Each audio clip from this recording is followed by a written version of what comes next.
Hi, everybody. I am Dianne A. I'm an intuitive mentor for gifted creative people, and I am so excited to talk to Pearl today and have an exciting conversation. So join us for all the fun we're about to have.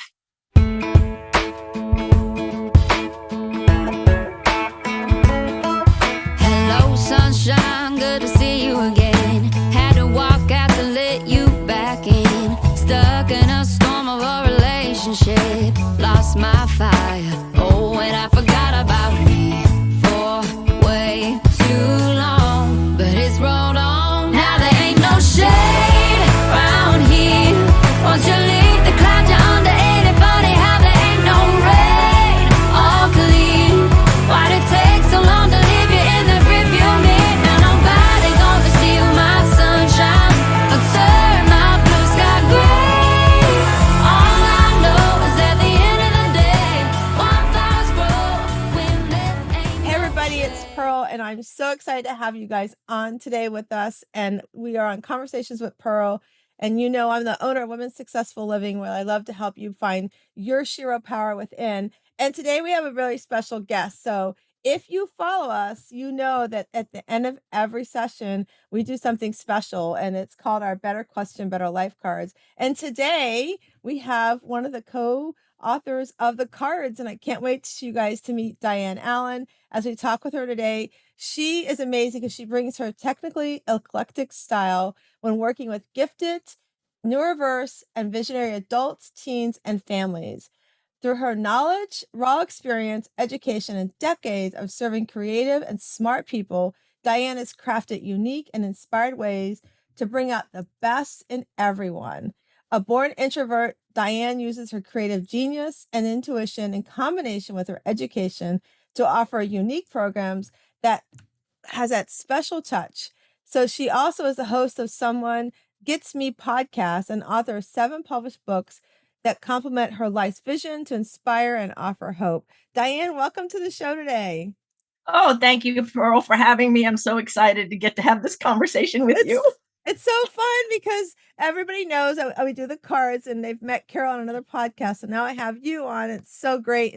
And we really haven't officially like met in person, but I feel like I've known you forever just because we crossed different paths together and on the social media and all that great stuff. So I would love for you to share with the audience a little bit about who you are. I know we just shared your bio, but like, who is Dianne, and what makes Dianne tick? Oh, wow. I am somebody who has eternal hope for the world, and I love to inspire people. And I'm multifaceted. We call it being a multipotentialite.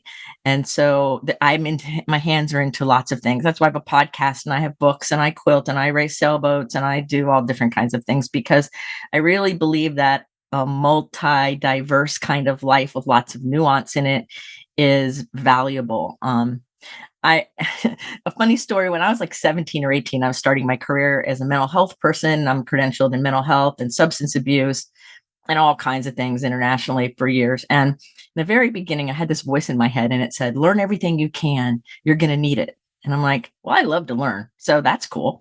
And now, decades later, when I'm working with gifted, talented, creative people all over the world, all that information I've been gathering is coming into play. And I'm like, I'm so glad I listened to that voice.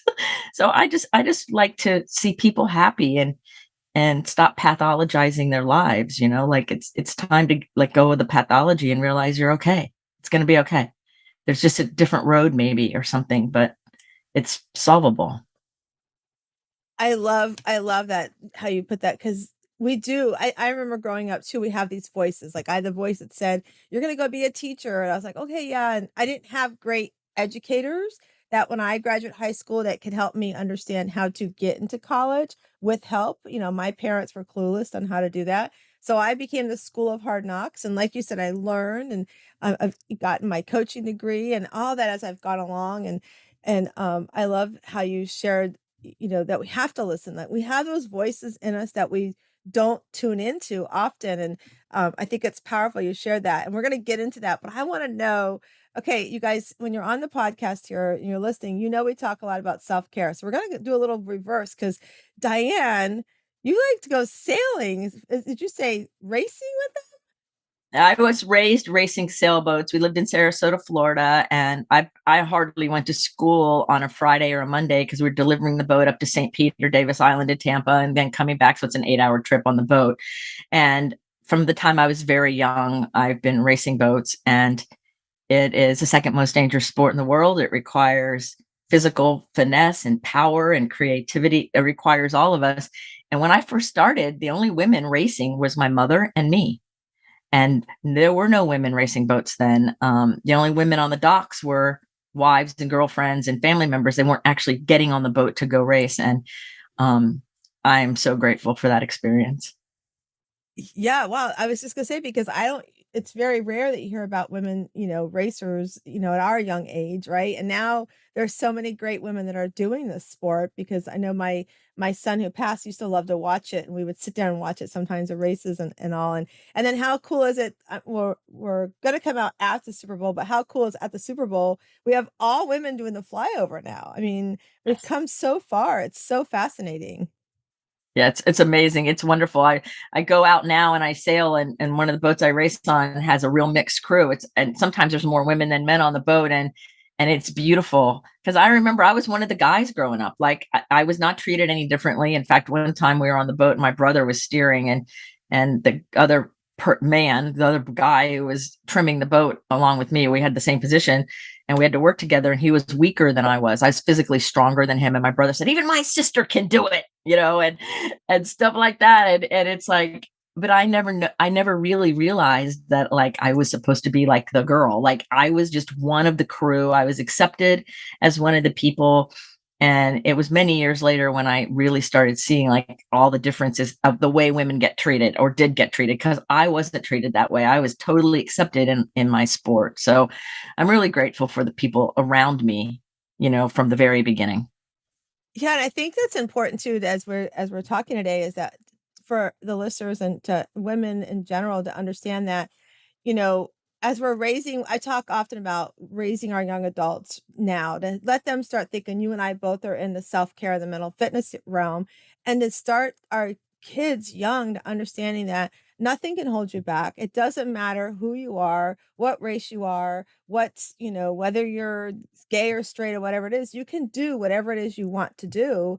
You just have to have that mindset. And if we start our kids, I always share the TikTok. I don't know the girl's name. I got to find her and I'm going to get her mom and her daughter on here. But I love she gets up in the morning. She has this cute little robe on. She looks like this young version of her mom. And she's like, I don't do negative today. And she's got all this positive affirmations and things she says. And I was like, if I grew up in a household where my dad was in the Marines and he was gone at 3 tours of Vietnam. So my mom was working out of the house, running the home while my dad was, gone almost 13 years of my life. And so she didn't have time to stop and go, let me make sure I pour into you and know how, a positive thinking. We didn't grow up that way. And today with so much, I was talking with a friend today and was telling me about a thing about the social media, some documentaries. Like, you got to go watch them. Like, I don't need to watch it. I see it every day with people that I coach, but we get so into this social media realm of, well, they look like this, so I should look like this. And we forget Right. that, we're not what we're always showing on social media, right? That's not always who you really are.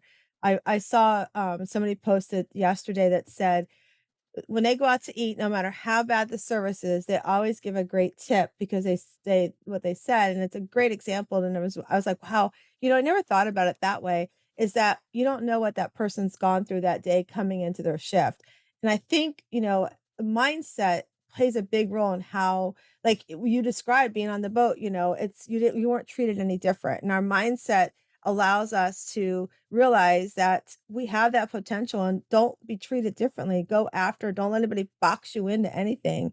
And I know, Diane, that's what you coach on a lot as well.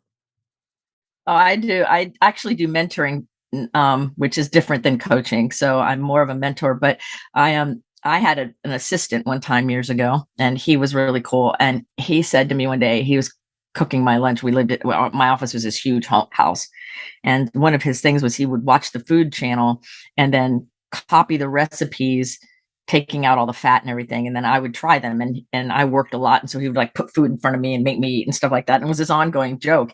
And one day he was stirring something, and he wasn't looking at me, but he was talking to me. He goes, people who push the box or, push the envelope. I go, yes. He goes, you don't have an envelope.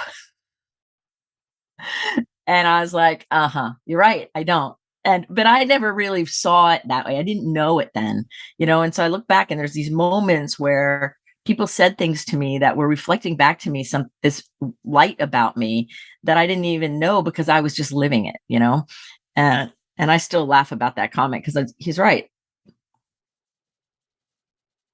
And I think, for me, I was a people pleaser. Everything I did, it was like, I want to make sure that they like me. I want to make sure, I grew up I went to school over in West Palm Beach, Florida, and I Mm. went to high school with the likes of Burt Reynolds' nephews and those actors. And so they had this like, regard. You felt like you're a little smaller than they were. And some of them made you feel that way. And it's funny because after my high school reunion, we had our first high school reunion. I'm like, they're just like me, but I didn't see that going to school. And so I kind of had this thought of, I don't want anybody to not like me. I want to, if you want me to do something, I'm going to say yes all the time.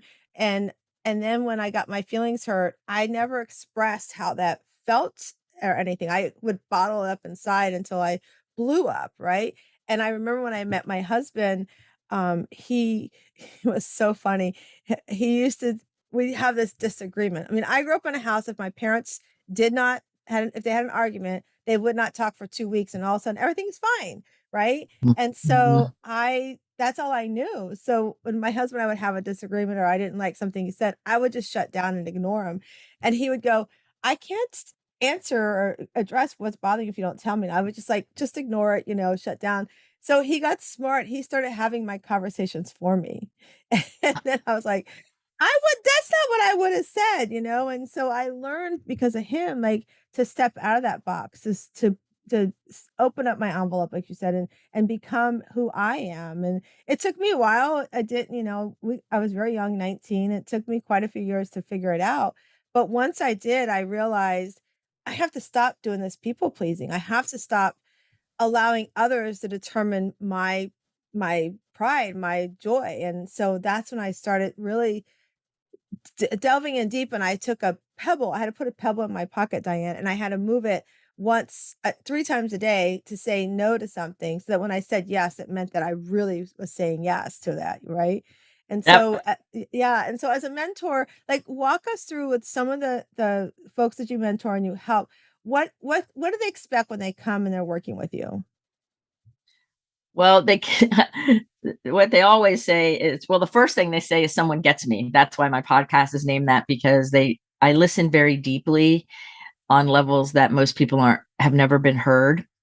And so it's very moving for them. Most of the people come to me because they have like an inner desire to do something and they don't know what to do with it, or they have anxiety or depression, not sleeping. Or simply they just want to have a better life. Just like people come to me for all kinds of things. I do a lot of performance work with professors and academic people so that they can, do their research better, do different things better. So there's lots of different reasons. But what they can expect is that I will hear them like nobody's ever heard them, and that I can use my intuition and all my knowledge and experience to help see things that maybe they can't see. So I kind of imagine it like shining the light of truth into this dark room, and like, we have this flashlight and let's go check it out. And in fact, one of my clients the other day said, it's like, I've been going around the mountain, and you had the fire lit all the time. Why didn't I just stop, and be with the light? And so, I help them see the road and ask very effective questions, knowing that their truth comes from them, and that my job is to elicit it, ask good questions, and then help them put it into a paradigm, an idea that then they can move forward. I work relationally. I don't work by the hour. Nothing I do is typical in our culture, because the people I work with aren't typical. And so I'm available 24/7, and people email me, call me, text me all the time, within reason, of course. And because life doesn't happen only when we're about to have a meeting, I like to know what's going on before the meeting, so that time we're together is of the highest use. And and it works really well. And so I've created my own system, my own way to help somebody bring that heart's desire, inner fire, and bring it to the table by bringing their vision, their creativity, and then learning how to take a Venn diagram, learning how to execute it. Like, okay, this is what you do. And they have me in their corner, like no matter what. And so when they go off and try something or do something or have a celebration or have, I don't know what I did wrong, they've got me always unconditionally being there for them with the next best question so that they can do it. So it's an honor and a thrill and a big privilege that people choose to work with me because it's very deep work. It's deeper than therapy in a lot of ways because I'm also a therapist. And it's deeper than that because it's more of a calling, more of a mission, inner fire. Like most people don't share their what they want to do, their real legacy. They don't share it ever because they're afraid that they'll never get to it. And I want to encourage people to share it so they can get to it. Don't let that fear stop you. I love that. I love that you share like the mountain, going around that mountain. The fire is always there. We have that fire in us. Like we're saying, we have to get the tools and the help to help like make it flame even more to bring it out of us and get out of push the fear out of the way. And I love that you share that too. And also how you let them, they have it inside of us. I've shared on the show before where I'll have a client that's come to me and I know they've worked with somebody before and I'm like, okay, so why didn't that work?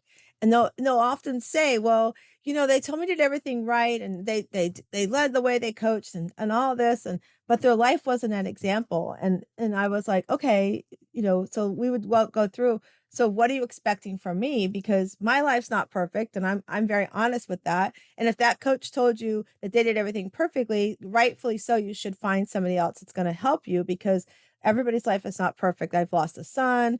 My son had an addiction issue. I've been through stuff as well. And so, and as I start working with them, like what you said, is finding that what is their deep desire? I want to be happy. Okay, great. But what does that look like for you? We want joy. What's that look like for you?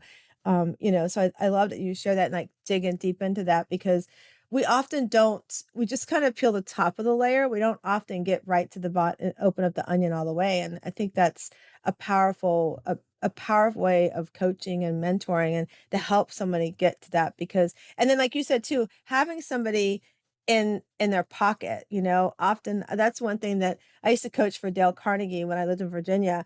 And we had to talk with them every week before they would come for their course, because when they got to the session, we wanted them to be prepared for what they're going to have happen that night and that little bit of time we have together. So I love that you help them prepare ahead of time and let them know that you're there, because that was the one thing I loved too. And I love to do now is like, if you need me, okay, within reason, call me and I'll help you. And I think that's really a great attribute for someone who's a mentor and a coach that help guide others through that. So Dianne, tell us now, I know, how long have you been doing this for? It's been a long time. And then you also, okay, so you were sailing here in Florida and now you've moved. We talked before we came on. So what, after you talk about how long you've been doing this, lead us into what brought you out of the state of Florida. Well, I've been doing this type of work and it's different, varied expressions for 40 years, 45 years, somewhere in there, a long time. Makes me feel old when I say that. But it's been in lots of different things. I've done, mental health work and psychiatric triage and substance abuse and co-occurring things. And, been on Anderson Cooper. I've done a lot with my career over time. But it's always been to inspire and educate people and remind people of their value. So it's been all different things. I moved to North Carolina 2 years ago from Florida. It was a spiritual decision. I didn't plan it. If you would have asked me beforehand, will you ever leave Florida? I'd say no. Like, why would I do that? That's the goofiest thing you'd ever ask me. And I'd come up to a little bit to Weaverville, which is just a little north of Asheville, for a vacation to get away. And I heard this message again, like it. Now I know it's intuition. When I first heard the one to learn everything I could, I didn't know what it was. Now I know what it is. So I listened, and it was, come be with the trees. Now that is crazy. or thought of it, like, why would I go be with the trees when I'm a water girl and I sail boats like almost every single day? Like, how does that work? Like I like waterfalls. That's as the far as I could go.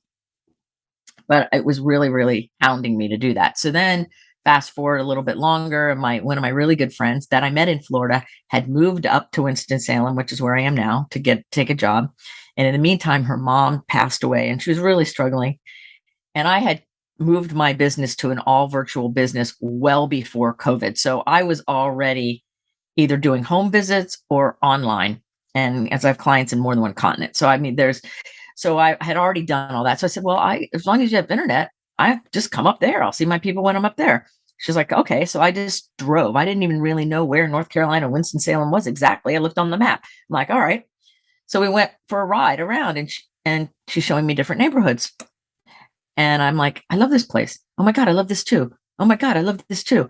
And I'm like, the only other city I ever did that with was Seattle.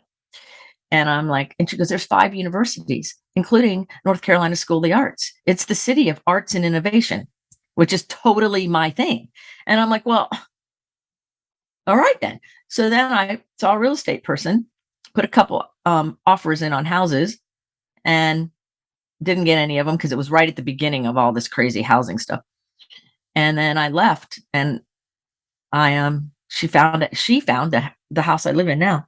And it's exactly what I had prayed for. I wanted a certain number of square feet, bedroom, bath, like the whole thing, with fireplace, cathedral ceilings, whole thing. And this house is exactly that. And the address adds up to 22, which is my master number. So it's totally was meant for me. There were 7 offers and I got it. And well, of course I did, because so I'm up here to be with the trees. I really am not sure totally yet what that means. I love the trees. So, and I love Pachamama, Mother Earth and all that. So that part's really good. And I go back to Florida frequently. I spend time with my friends there. I go sailing there. I'm still a water person and I'm not disconnected from Florida, but I'm actually grateful I left. I'm not liking what's happening with the anger and the disregard for human life that's happening in that state right now. It's actually quite disgusting. And I'm actually cry about it a lot. My lovely home, right after I moved, that big spill happened in Tampa Bay and destroyed all that. And I'm watching the environment get killed. I'm watching more and more anger. I'm watching just terrible decisions being made for the welfare of the people of that state. And it makes me sick to my stomach. So I have gratitude that divinely I was moved out, because I think to be there would be really painful to be there full time now. It's sad. To me, it's very sad. So I cry a lot about it. And I'm wondering why I'm up here with trees. Well, what I love too is like you were said, like, and we were talking earlier about, listening to the voices and the intuition, right? And I love that you like we don't listen. I know when I'm coaching women, we don't like they come in like you have the answer inside. I'm just going to help you fish it out, pull it out because it's in there. And I love to watch them grow into listening to that voice, right? And I can tell you, like over the last 6 months with the loss of Matthew, I, I've lost my grandfather. People have gone before Matthew, and I've kind of felt things, and just those voices.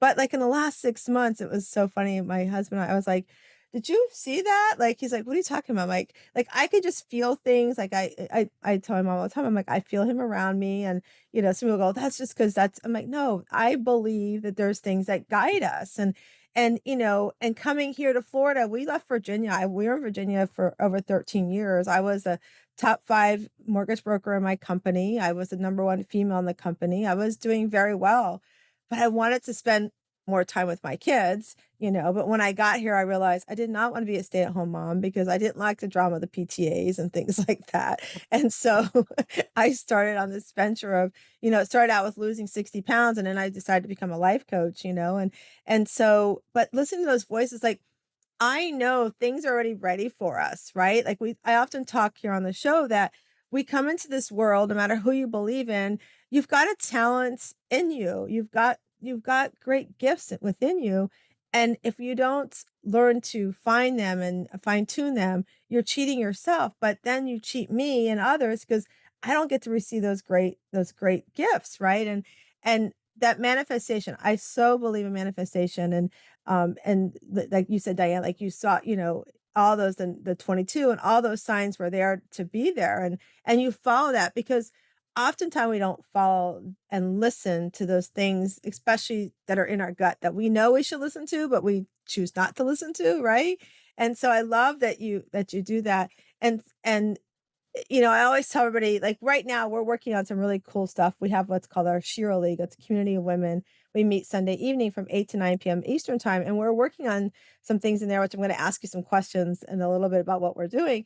And and to watch them, they surface their joy, right? I'm like, no, no, no, no. Yeah, my kids bring me joy. I'm happy with my kids. They bring me lots of joy. But I want to know, like, really, why do your kids bring you joy? And I gave an example. I'm like, I can tell you, my youngest, he brings me joy because he is such, as much as an introvert he can become very extrovert when he believes in something, when he's passionate about, he's very passionate about history, he's passionate about what's happening in the world, but he's also at the same time respectful to know that we all have opinions. And it's hard, you don't see that in a lot of young adults right now, to respect each other's opinions, right?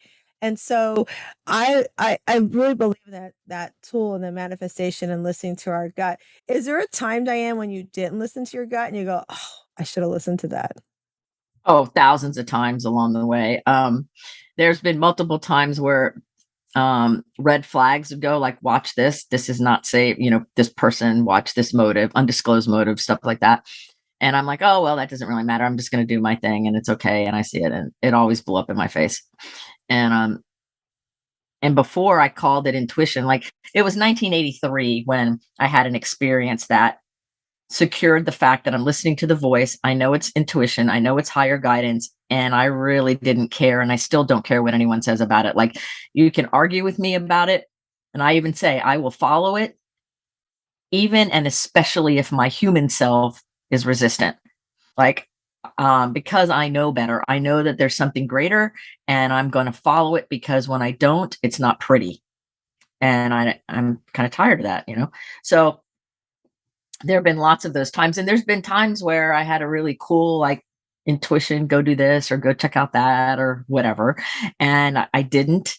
And I wish I had, or I did later than I was told to, or than I was prompted to. So I, I'm learning still, even though I made that decision. But every time I followed it, Pearl, every time something more amazing and more beautiful showed up than I could ever imagine and I could never have scripted it. So I always say life never turns out the way we think it's going to. It's always better, but we have to be willing to say yes and do our part. We have to be willing to take the actions, right? And sometimes the action is stop, don't go there, you know? And so I've learned how to stop and don't go there more over time and say yes to the things that draw me. So I think it's a practice. I think that's why it's important to have people in our world that we can run things by or talk to. And, because we're trained, we should do it all on our own. And that's not correct. Yeah, and that's so true. I have a friend, Lisa. She calls it your balcony people. Like have the people on your balcony that are there to support you, and you can run those things by, right? And bounce them off and all that. And I mean, there's many times my husband, I met him, like I said, young, and we were living in California, and his sister was dating this gentleman. She was still a senior in high school, I believe it was, and she's like, "I want you to talk to him, meet him over the phone before you come to my graduation." I'm like, "Okay, fine." I never saw his face because this is before social media and cell phones. We're on a good old fashioned telephone.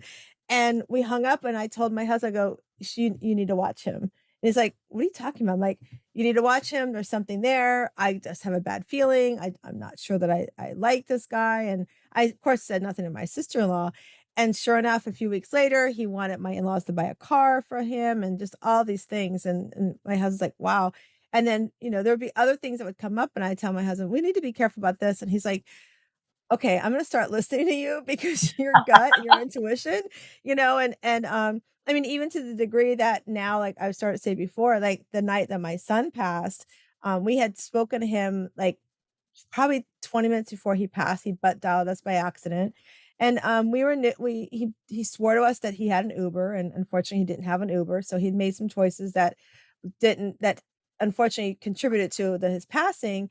But about like within around the time he passed, I remember the time exactly. I was sitting on the couch, and normally I sit near my husband at the one end of the couch. He's a recliner, and I sit at the end of the couch of the recliner. And I moved to this other seat, and I was just shaking uncontrollably. And my husband's like, "You're gonna have a heart attack. You gotta come down." I'm like literally going, I look at him and go, "I'm telling you right now, this is not a heart attack. I'm fine, but something's wrong, right?" And then sure enough, unfortunately, the next day we found out on the news that my son passed. Nobody came to our door, but that's a whole nother story. But he says now, he's like, "Okay, you say you feel Matthew, you say you feel these things. How do you know?" And I'm like, "You just have to sometimes just be quiet." Because I told him, I go, "There's things there all around you for," because he runs a business. I'm like, I said, "Because you've come home and tell me and share with me a situation with an agent you're working with." And I'm like, "So what did your gut tell you?" And it's like, "Well, I thought I should do this, but I didn't." And I'm like, "So that was your intuition. You thought was the feeling coming in and letting you know. You've got to listen to that, that emotional intelligence piece of it." And so he's starting to it's interesting to watch him start tapping into that. I think more because he thinks he's going to have better connections with my son, but it's funny to watch him connect with so many other things in his life now. And that's so powerful. And so Dianne, as you mentor and you're working with clients, how do you lead them through, and how do you help them like really see that success? Because sometimes, we question, like with Chuck, "Oh, I don't know that that's really intuition. Maybe it's something else." Like, how do you help them understand that that's something they need to be really paying attention to deeply? Oh, there's lots of ways, and everybody's different and unique. So it's not the same thing, but the key is I teach confirm and validate, and teach them an actual strategy of how to tell if it's your intuition or not, and play it out and be able to see it. And then I'm really good at pointing it out. Like, that was your intuition. That was your gut. That you're calling it your gut or your instinct, and that's the same thing as intuition. And remember this: intuition is the highest form of intelligence. It is not woo woo. And so your intelligence is greater than you realize. And intelligence just is just not your IQ. It's much bigger than that. So I do a lot of education and help people see that there's more going on. And I confirm it a lot, and I help them learn how to do their own verifying and confirming process so that they can develop the foundation to understand how to tell. And so, like, that's why I let people email me and text me, because I have one person and she's amazing. And she's like, "Well, I verified it, I confirmed it, and this is what's going on now." And then we're okay, well, how do we look at the next step? How do we see where it's going? Because intuition is not time bound. And so, and there's also free will, and there's also changes that can happen. So I was working with the family, and I got a strong intuition that the parents were in danger and the son was acting up, and there was all this stuff and something wasn't right. I didn't know exactly, but I knew it was not good. And so I'm like, all right, rather than freaking out and getting afraid and warning everybody and being nuts, I'm like, okay, well, now when I'm working with them, I'm going to ask them different questions, and I'm going to follow that information, that feeling I was getting. And I uncovered some things that shifted everything, and it averted what could have been a mess. And they look back now and they go, "Wow, you really averted a problem." And I'm like, "Yeah." And later on, the mother, who's very, very intuitive herself, said, "So put on those Jedi mind glasses. I need to see this and that," And so then there are times they call me Mary Poppins. Everybody has names. Somebody else I work with calls me Yoda. So it's because I'll follow it, and then I'll teach them how to follow their version, because no two people do it the same.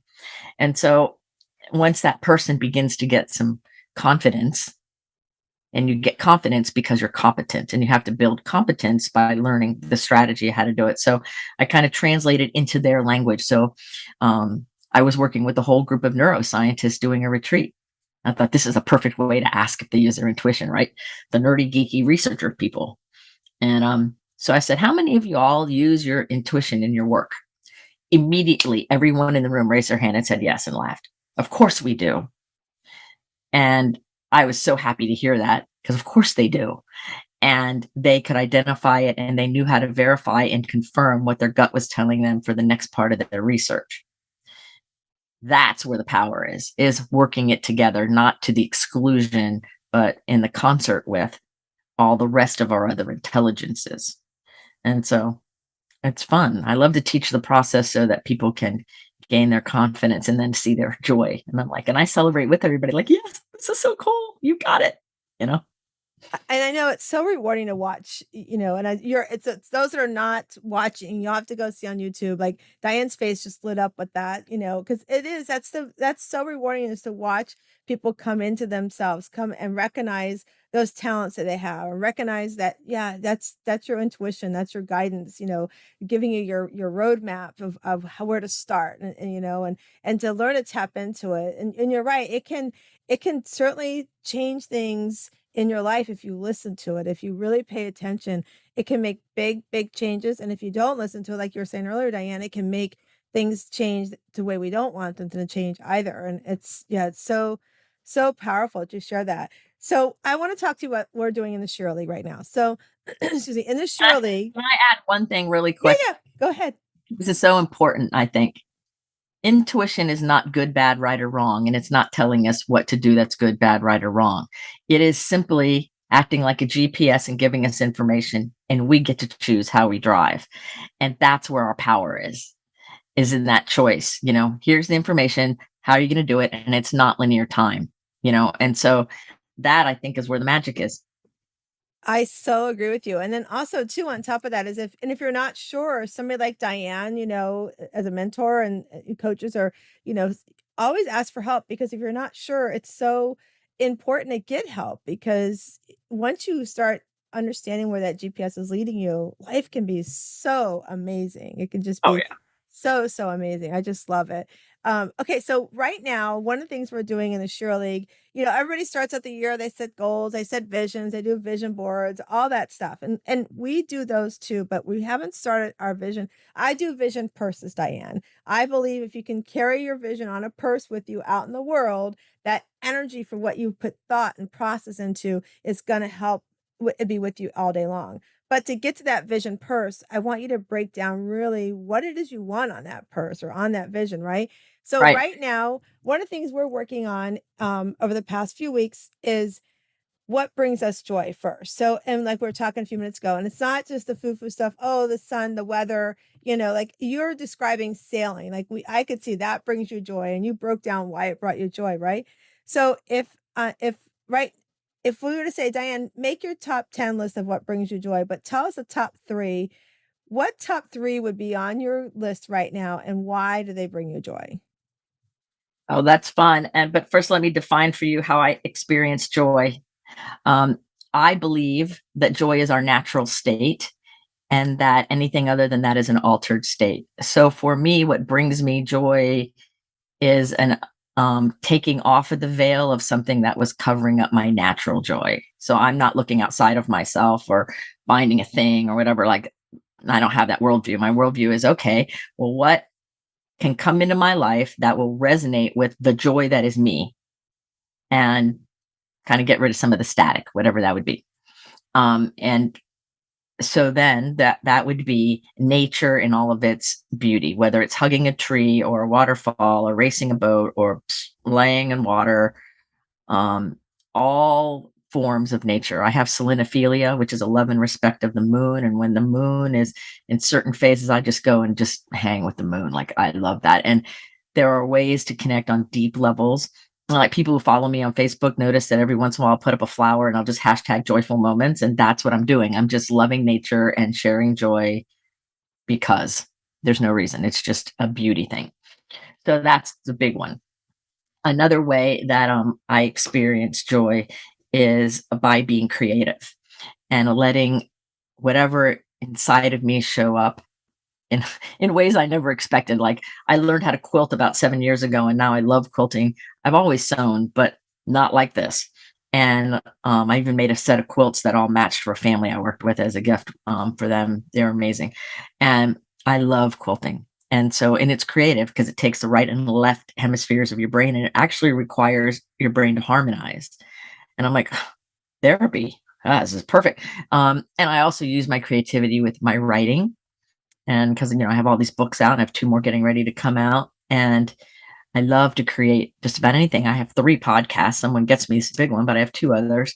And I love to bring something new into the world from whatever the ethers are, whatever that would be. I love to cook for friends and things like that. So creativity is another piece along with nature. And the third thing is movement, whether it's a God walk, with my bare feet on Mother Earth, or going to the gym. I love training. I love working out, or laying on the floor and hanging out with my dog, or just stretching or whatever.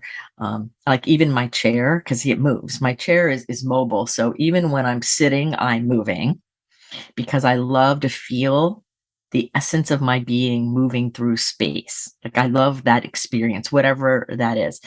And so I move. And people look at me and go, oh my God, you're like the Energizer Bunny. You're always doing something. You're always busy. And I'm like, well, I'm a manifesting generator. So I am always busy, but I also have plenty of time because I have a belief that time expands as I need it. So I don't worry about it. I always have time to do whatever it is I want to do. And when my brain says you don't have enough time, I'm like, well, that's a lie. I have plenty of time. And so I get to create cool things, cool gourmet conversations. Another one, Pearl, that really is part of the movement and the creativity. Like I love to have amazing conversations with people about practically anything because it's just that it's like the yumminess of a gourmet meal, right? I just love that. So those are the things that just really enliven the joy that is my essence into the world. And I love that all of those, and I love what you said too about gourmet conversations because I feel like we've kind of gotten away from that. People get so busy in life that they don't stop and have good conversations. And I remember one of the things I taught this to my kids that we coached in Dale Carnegie was also how to have a conversation with somebody who has a different opinion than you, right? Because Right. especially in this day and age where we are all over, everything's everywhere, every opinion is everywhere, and it's their opinion. And so how to have that conversation, be like, I hear what you're saying, and have you thought about this? Or have those really great conversations. I love how you shared the conversations because we've gotten so far that we're behind our phones so much and on our computers that we don't sit and have a great conversation. And I remember when we downsized our house here in Florida, went our kids moved out and everything, so we moved from up the street to Winthrop area. And my reason why I wanted to be here was because I could walk to everything. I'm like you, I like to be outside, I like to walk. I have a front porch swing on my front porch, and I like to sit up there. I've got a great lanai in the back, so I'm either front or back, enjoying the nature and just the quiet. Or sometimes I'll sit outside and I'll watch the moms and dads pick up the kids at the school across the street because I love to watch that hustle and bustle as well. And we don't have those conversations. So when we moved here, we didn't re-up our cable. We just had like streaming.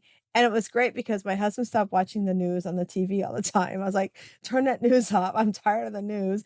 And so we would be having these great conversations. And then, like I said, our son Nate, him or his brother would come over to watch the boys converse with my husband and myself. But I used to love to sit in the family room and just watch them talk with their dad. It's like having really great those adult conversations, right? It's so Right. fun, so much fun to do that. I just love that you shared that as well. Okay, so then the other thing that we're working on, Dianne, is we're working on your what not to do. Oftentimes we make that to-do list that says, I got to get, I got to go to the grocery store, all these things I have to get done. But we create that not to-do list so that we can release the things that are keeping us from being with nature, having the gourmet conversations like what you were sharing. What's some of Diane's stuff that's on her not to-do list? Judgment of myself, others, or circumstances. And for me, judgment is assigning value to something. Discernment is saying it's for me or not for me in that moment. Judgment is, well, it's not for me, so therefore it's bad or wrong. I really work on that a lot. And not to do, negative self-talk, beating myself up or cutting myself down or saying that about other people. Well, they're not creative in the way I am, or, whatever, all that stupid stuff that goes on. I watch that. Because I have lots of trains of thoughts going on at the same time in my mind. So I always have to it's like herding cats sometimes in here, like, oh, okay, everybody go this way, And so I do that. And a not to do also is get caught in the inertia of, um, like, doing nothing, sitting, like, fooling ourselves into thinking that resting is not okay, so we're machines, or I deserve to rest more, which is really not rest, it's just avoidance, and really being clear with what's the purpose, because there's 7 kinds of rest, and so what are we doing? So I really pay a lot of attention to that, and my big not to do is all of that. Um, it's more inner work because I know it comes out, and the other big one, the biggest one I think is I have a little affirmation, and my affirmation is, "I'm not under the spell of human ignorance." And I know there's always more, and I also know that, nothing is as it seems in the bigger picture because there's always more. And so I say I'm not under the spell of human ignorance, mostly my own, but others too. Like, if you're watching the news or you're watching this or that or the other thing, well, who said it's true and how do you know it's true? It doesn't even matter. And what is true? Like there's so many questions. So I do that. And then the other thing I'm always saying to myself is I'm raising my vibration because I see kind of things as a vibration. So if I want to attract good and beauty and more joy and a higher life experience in that way, then it's important that on a physical level I raise my vibration. So that means, what am I eating? Am I moving my body? What am I doing? Am I being nice to myself? All those things kind of go with raising vibration and coming out of the spell of my own human ignorance. And so those sentences make me smile because there's so many levels, and I'm clearly not anywhere near perfect. And it reminds me that the spiritual definition of perfection means to be teachable. So that definition, I'm in. The human linear definition, I try to stay away from. So I massage that, and that those are my big not to do's, is to get caught up in the trance of ignorance because it's goofy. Those are great examples, and I love the judgment too, because we often judge ourselves so much. And I love affirmations. When we had our house in the market, one of the first realtors that we first started with before we switched, I had an affirmation on my mirror, and she's like, "You're gonna have to erase those off." I'm like, "No, I'm not Mhm. erasing those off. Those are there every morning for me. If they don't like it, they just don't buy my house." It's like that's how I looked at it, you know? It's just I every morning I have my affirmations, and it's interesting what you were saying about the movement too. My mom's here visiting us right now, and we we are really trying to get her to move here with us. We're the slowly baby steps with it. And because we know that she gets up out of bed, she goes to the chair, and she goes to the kitchen, get hot tea, come back, and she just sits. She just sits all day long. And I'm like, and then I watch her when she's here and she's moving, and she's like all these body aches from, because I'm making her go up and down the stairs in my house, making her do those movements. And so I know, that movement is so, so important. Not just, yes, there's a lot of movement in being sitting and being quiet, as well, but there's also movement that's necessary in our life. So I'm so glad you shared that with us as well. So what I want to know now, Diane, is we've talked about your joy and what your not to do list. So I want to know what's coming up for Diane. What's on the horizon? You talked about. I know you've got books. You got your podcast, and you have one or two podcasts, I believe you said. And then also, like, what's the rest? What's the next few months look like for Diane? Ah, I that we'll all be surprised to see how this unfolds because I see um a lot of shifting going on, a lot of cool things getting ready to emerge that I don't even know what they are yet, but I can kind of feel it. I have 2 books coming out. One's on gratitude and resilience, and it's a 40-day practice to develop more gratitude with a journaling thing. And I wrote that book is ready to go. I am speaking to the cover designer next week, and then my larger book is coming out. It's called Someone Gets Me: How intensely sensitive people thrive in an insensitive world. So that book is going to come out right behind it. I just got it back from my editor. So um, those will be coming. I do a lot of public speaking. I'm speaking next month in North Carolina and Winston-Salem, and then I'm going to go to Philadelphia, and then I got a couple conferences in Florida. Um, because even though I'm an introvert all the way, I know that I have a really bright light. And so when I share myself with people in a real authentic way, it lights that fire in them and maybe inspires them in a way they never expected. And it may not even have anything to do with the content of whatever it is we're talking about. So I like to put myself in positions to allow that to happen. So all that's happening. And then I'll keep creating and following that inner guidance and see where it leads me. I always know there's something amazing around the corner. So I'm kind of excited myself to go, all right, what neat thing's going to happen? I'm up here with the trees. Okay, it's been 2 years. I'm here with the trees. Now what are we doing? What's the next neat experience and expression of that? So I'm not 100% sure, but those are some of the things that I have a key in on.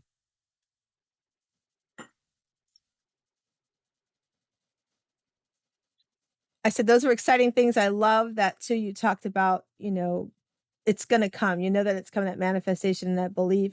But Mhm. the other thing too is about, you were talking about, as much as you're an introvert, you have this light that shines. And I love to tell everybody, we all have a story within us, no matter how introverted you are or not. Share it, because it can change somebody's life. It can make a huge difference. I know I went to this speaking boot camp a couple weeks ago, and there was a lady there. We hadn't really met. It was the first day. We hadn't had a chance to meet each other. And I stood up there and shared about the loss of my son. And then she stood up and shared. And there were two different, she lost her daughter, but two different presentations or story sharing on that. And it was interesting because somebody came to me later and I said, well, you just lost your son. She lost her daughter many years ago. And I'm like, but that's your example to show that our stories and our journeys are always so different. It doesn't matter. We could have lost a child on the exact same day, the same hour, same minute, but our journeys are going to be completely different. And so that's, for me, that's why I want to share the stories. And I'm working on sharing that story of grief and overcoming the grief and things that I did. But then also, our oldest was mixed race, and we adopted him as a baby. So I'm writing, our book is called Beyond Skin Deep: Stories of Intercultural Adoption. So, because there's stories there. So I'm glad you share that, because we all have these stories that can help empower and change others. And I just love that you're sharing that. So, Dianne, tell everybody where they can find you. Well, I'm all over social media, but the best way to find me is my corporate website is Visions Applied, VISIONSAPPLIED.com. There's a link on there. It says connect with Dianne. It takes you to my personal website, which is MsDianneAllen.com. And on there, you'll find all my social media links, all my books, the feed for my podcast, the audio feed. My YouTube channel is at Someone Gets Me. And I have fun. So I do a free 30-minute call for people. So if people want to get to know me, or they have questions, or they just want to talk about whatever they want to talk about, then they can sign up for those. And I love to do those because I love to meet cool people. We do it on Zoom. So it's kind of like, I met somebody from Australia the other day, and somebody else from Germany, and all over the place. And it's so exciting to just connect and share with people. So Well, and we'll be sure to share all those links with everybody. So make sure you guys go and take advantage of those great links in the 30-minute session. That was awesome. We can always use some little introspect and where we are. So everybody that's listening, if you've been following us, we do these cards called Better Questions, Better Life. And as I always say, I get no kickback, right, Dianne? I don't get any payment for talking about these. These are just great cards that I met through Dianne's good friend and my good friend, Carol Gill. And Dianne and Carol created these cards. So, Dianne, I would love for you to share a little bit about why you and Carol came up with these cards. And again, they're at betterquestionsbetterlife.com. But walk us through, what was the vision behind the cards? it's such a fun story. We still laugh about it. One day I woke up, and it's an intuitive thing. And I woke up and I'm like, you hear all over the place, if you ask better questions, you have a better life. Right. So I went online and got betterquestionsbetterlife.com. Nobody owned it yet, the URL. I thought that was the craziest thing ever. And I'm like, well, I want to make Better Questions, Better Life cards. So I have this idea, and I'm trying to figure out how to make it happen. And people kept trying to charge me a ton of money to create them. I go, I already know how to do the art. I did the art on all of them. And I already kind of know the questions, and I just need to find somebody who'll print them for me. And, I have the artist to do the cover. I don't need coaching to how to do this. So it took me a minute. So in the middle of while I was researching all this, Carol and I are talking. I said, Carol, I'm doing these cards, blah, blah, blah. And we're talking about it. I said, do it with me. Let's do it together. It's much more fun, like for two people to play in the sandbox and one kind of thing. And she's like, yeah, that'd be really fun. I go, yeah, because we both believe better questions, better life. Like that's how both of us believe and live and operate our lives. So it was totally aligned. And she's amazing at question asking. So she came over to my house. It was very soon after that conversation. It could have even been the next day. It was that quick.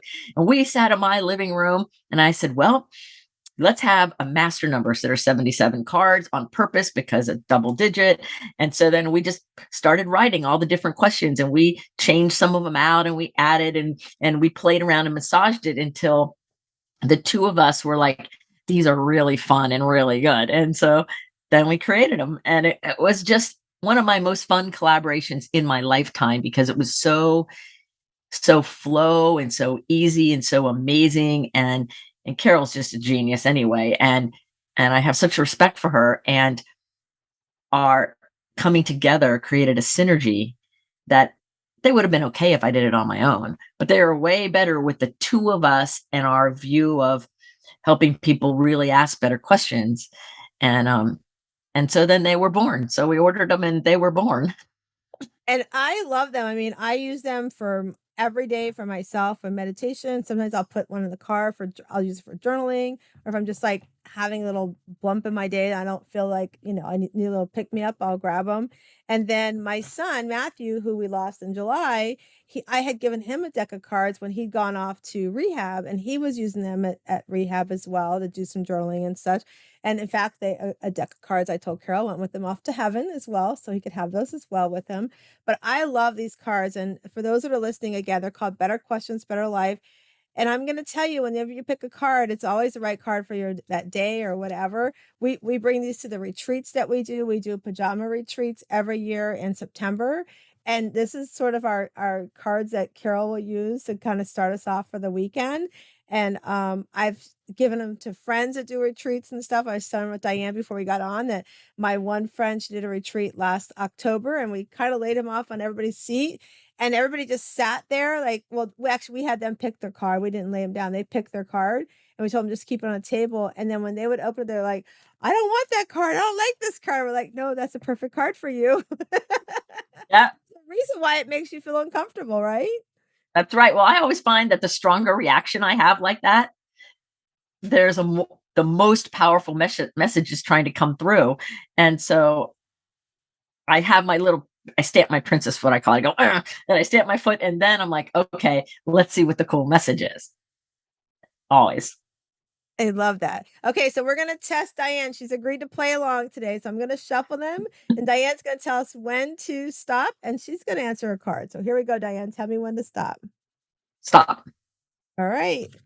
So Diane's questions, oh my gosh, we were just talking about this. It says, what am I creating? I love it. I am creating beauty and joyful moments in the world and reminding people that joy is their natural state and that we can find a joyful moment anywhere. Absolutely. Anywhere for anything. I definitely can find joyful moments. Even when you think there's not any near around you, they're right there. You just got to open your eyes and see them. So I love that you share that. And I want to thank you, Diane, for being with me today. And I want to thank all the listeners and viewers for joining us. And I do want to remind you that our Shiro League does meet every Sunday evening, 8 to 9 p.m. Eastern Time on Zoom. You can be in your PJs, no makeup, with makeup, however you want to show up, glass of wine, cup of tea, cup of coffee, whatever it is for you, because we are a community of women that are uplifting each other and helping each other find our true joy, overcome challenges, and just support one another. And once a month, we also have a meditation. So come in and work on your self-care a little bit. And if you want to join us, just email Shiro to pearl@wsliving.com. Again, that's Shiro, pearl@wsliving.com. But if you really want to know where you are in your self-care and you want to do a self-care checkup, just go to pearlssurvey.com. That's Pearl Survey. So there's two S's in there.com, and check out what your score is. And we can talk on how to make your self-care numbers even better. So just again, I want to thank everybody for coming. And remember, you come into this world, you're a little rough oyster on the outside, but inside you have your own beautiful pearl. And I hope you go find your inner pearl of greatness. Have a great day.